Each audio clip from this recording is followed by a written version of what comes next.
What did you say when Biden called you and said he wasn't running? Well, I immediately thought of him first. No, you didn't. You know, I mean, fracking. Dana Bash had her dead to rights. It's like, you said this. I have the quote. I'm reading it to you. You said there should be a ban on fracking. Why can't they just go, yeah, you know what? I got it wrong. I was talking to the wrong people. You know, she's had this ridiculously high turnover. Bill Maher just blasted CNN for bending over backward to prop up Kamala Harris while relentlessly attacking Donald Trump, and trust me, the left is not going to like this. The outspoken host ripped the network for its blatant bias and its obsession with spinning every narrative to shield Democrats, saying it a major reason Harris' campaign collapsed. Maher's critique isn't just sharp at the hardest hit he's delivered to CNN in a long time. Buckle up, because this one going to sting. Smash that subscribe button if you haven't already, and let's get into it. CNN is the place where both sides can watch. And I'm talking about the people on CNN. And what I know what the conservative side of America thinks, and I don't blame them. They were just gushing about how great a speech it was. And I think she did fine. I didn't think it was as good as they were making it out to be. If you remember, CNN practically swooned every time Kamala managed to deliver even a mildly coherent line. A simple "we must do better" was suddenly treated like some groundbreaking master plan. They analyzed it from every possible angle as if she just solved world peace. The network brought out analysts, professors, and an assembly line of pundits to convince viewers that Kamala was political genius incarnate, the woman with all the answers. Spoiler, she wasn't. And this is where Maher does the unthinkable. He calls out their shameless fangirling. He labels it exactly for what it was: desperate, misleading, and frankly embarrassing. CNN wasn't reporting news, they were doing PR. And Maher, with his trademark bite, tore straight through the polished facade.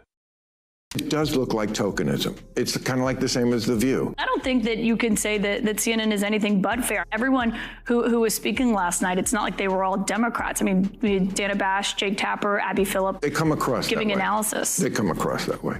In a moment like that, it was like 5-1. It always looks like 5-1. Caitlin Collins, using her best nothing to see here voice, tried to defend CNN by noting that they do cover Republican conventions and occasionally bring on GOP guests. Nice try, but Maher didn't budge. He didn't deny conservatives show up, he simply reminded everyone it never a fair fight. It always a stacked deck, 5 pundits to 1 with the lone Republican sitting there like live target practice. And then Maher dropped the hammer. He compared CNN's setup to The View. Absolutely brutal. The network that prides itself on being a serious news outlet is running panels that look suspiciously like a daytime talk show pile-on, where one unfortunate conservative gets outnumbered, mocked, and steamrolled by a liberal swarm. Conservatives do not trust CNN because it is so staunchly anti-Trump. He's not wrong, because they'll put on people like Adam Kinzinger or Anna Navarro, George Conway, and call them Republicans, or pretend that's being balanced by putting them on by saying, oh, see, these conservatives don't even like Trump. Only Scott Jennings over there can be called a conservative. And Maher is right. It's almost always 5-1 on shows they portray as news programs. A lot of people don't trust CNN, and it really not hard to see why. Their idea of balance is pure tokenism, tossing in Republicans who either can't mount a real argument or barely qualify as conservatives to begin with. These so-called GOP voices aren't there to challenge anything. They're props, set pieces for the liberal panel to dunk on so everyone else can feel brilliant. That kind of phony setup drives Bill Maher nuts, and honestly, it pushes a lot of viewers away, too. People aren't clueless. They can tell when a network is rigging the conversation. That's exactly why conservatives and plenty of independents end up watching literally anything else. CNN isn't giving you debate, it's giving you theater. Do you have the time? Your answer is not, I do. If you, do you have the time? Right. Yes, it's 4 o'clock. Well, you have to understand that words don't always mean what they mean. And when Tim Walz said, like, the American people, I talk like they do. No, you don't. No. No, you don't. You're a huge liar, like all politicians are. I don't care, by the way. I've always said this about politics. They're all going to lie. They're politics. It's what they lie about. Mm-hmm. I don't give what you did during the Iraq War. You were in the Guard. So I don't understand why they just can't. You're just insulting my intelligence. In this segment, Bill Maher wasn't holding anything back. He went directly after both Kamala Harris and Tim Walz, blasting what he described as misleading claims they floated during their soft, kid glove interviews. Maher called out Walz for what he sees as habitual exaggerations that polished politicians smile paired with stories about his political and military background that critics say don't exactly line up. According to Maher, it all part of an effort to package himself as a tough, seasoned statesman. And Kamala Maher argued she has her own collection of questionable moments. He pointed to her confident statement that she'd visited the border even though critics insist she hadn't, and her team later spin about why she never appeared on Joe Rogan podcast. Maher wasn't buying any of it. He cut through the PR fog and called out what he sees as blatant dishonesty. In his view, this isn't normal political embellishment, it's manufactured credibility, propped up by a media landscape that refuses to challenge any of it. You know, I mean, fracking. Dana Bash had her dead to rights. It's like, you said this. I have the quote. I'm reading it to you.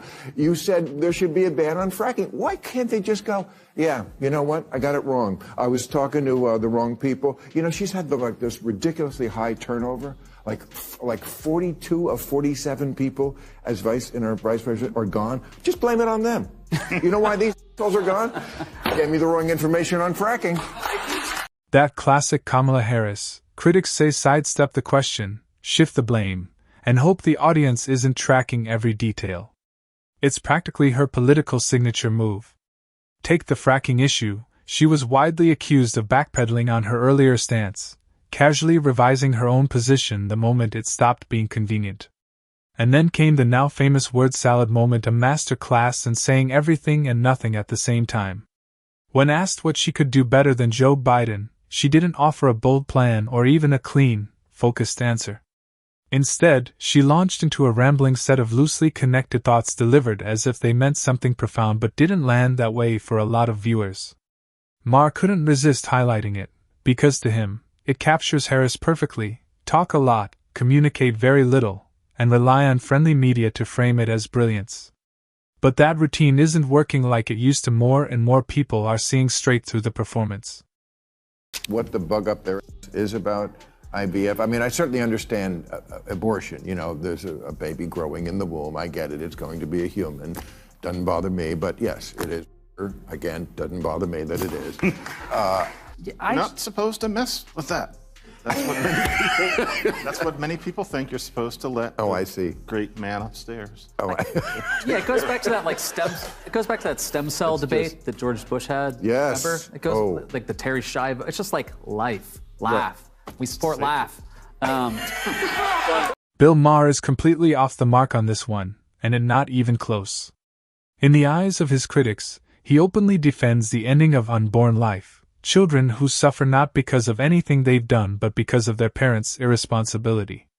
That moral contradiction, they argue, is exactly why Maher can never fully drift into conservative territory. The moment he tried, his stance on this issue would expose a level of hypocrisy impossible to ignore. On one side, he quick to scorch the Catholic Church for failing to protect children, and plenty believe that criticism is deserved.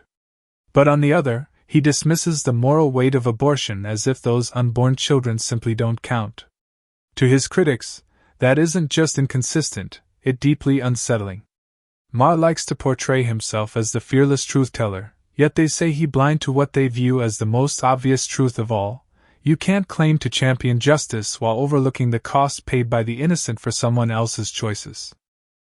What explains Donald Trump's appeal to young men? I saw today that the gender gap, I think, is the widest. I mean, it's very predictable. I mean, the women are much more for Kamala, and the men are much more for Trump, generally. But it's not predictable if you look at past elections where voters under 30, generally men and women, went for Democrats. This is remarkable. I think to explain it... Wait, you're talking about under 30? Yeah, the under 30 Why? What's going gender on gap. It's very different than past elections. In 20... Bigger? Much bigger. Kamala Harris is rapidly losing support among young men, the same demographic that helped lift Democrats in 2020. And honestly, the reasons aren't hard to figure out. For years, critics say the Democratic Party has pushed narratives that alienated men, leaving many feeling ignored, belittled, or outright unwelcome. Instead of adjusting course, Harris leaned even harder into that familiar playbook. When it came time to choose a VP, she had a prime opportunity to reconnect with younger voters by selecting a younger male running mate who could rebuild that bridge. Instead, she went with an older, safer choice, a move that did nothing to win back frustrated young men. Meanwhile, Donald Trump took the opposite approach, choosing a younger running mate and sending a clear strategic message: he sees value in the energy and potential of young men. The contrast is stark, and it a major reason observers say Harris is losing the trust and the votes of a demographic Democrats can't afford to let slip away. So in 2020, young men and young women voted for Joe Biden at roughly the same rate. Over the last 4 years, and now with Kamala Harris, young women are voting for Kamala Harris at that same level, if not more. Kamala Harris has barely moved the needle with young men. They have gone more toward Trump. There's a lot of reasons for that. I think Trump has exploited culture war stuff. He appears on hyper-masculine podcasts, and he just seems like a fun bro who's not going to ban your zins, These folks still don't get it. They roll their eyes at podcasts that talk about healthy masculinity, acting as if strong men are some looming cultural threat. But critics argue that exactly where the left misses the point. In their view, strong men help build strong families, strong communities, and strong nations, while weaker, directionless men can lead to instability and dependence. And to those critics, that the path progressives keep nudging society toward. But America has already weighed in on this cultural fight, they say. In both 2016 and 2020, millions threw their support behind Donald Trump, someone who projected strength, grit, and a refusal to bow to what many saw as the ongoing feminization of institutions and politics. To those voters, that wasn't just an election, it was a cultural pushback. People were tired of being told masculinity is inherently toxic. They wanted leadership rooted in toughness, clarity, and unapologetic confidence. And whether elites like it or not, that appetite for strength isn't disappearing anytime soon. This could actually be, this is a real issue for Kamala Harris, though. This could be fatal for her campaign. So if Democrats need to win 60% of the youth vote to win the White House. Hillary came up short, Obama did it, Biden did it. Kamala Harris is right now at 55% of the youth vote. If she doesn't get to 60, she could lose the election, and it's because young men, Gen Z men, are breaking to Trump. Kamala Harris is staring down a political crisis if she doesn't confront why young men are turning away from her campaign. This isn't a small hiccup but a growing, volatile problem. Once a crucial Democratic voting bloc, young men are now skeptical, frustrated, and drifting from her message. Critics say the reason is simple. For years, the party has embraced narratives that many men feel dismiss or diminish them, leaving them feeling sidelined or misunderstood. If Harris wants any chance of reconnecting, critics argue she needs to rethink how much influence the more ideological corners of her party have over her platform. That means pushing back on messaging that paints strength, resilience, or traditional masculinity as flaws. Until she addresses that perception, young men will continue to see her as part of a movement that undervalues them, and their disengagement will only deepen. In the end, Harris and the Democrats face a tough reality. According to these observers, their approach to masculinity is backfiring. Young men feel increasingly alienated, surface-level outreach isn't convincing anyone, and the contradictions in the party messaging are becoming harder to ignore. Bill Maher critiques only spotlight the fractures. Unless Harris reassesses her direction and finds a way to engage young men authentically, the divide will keep widening. That wraps up today's breakdown. If you enjoyed this analysis, make sure to hit the like button and subscribe for more content like this.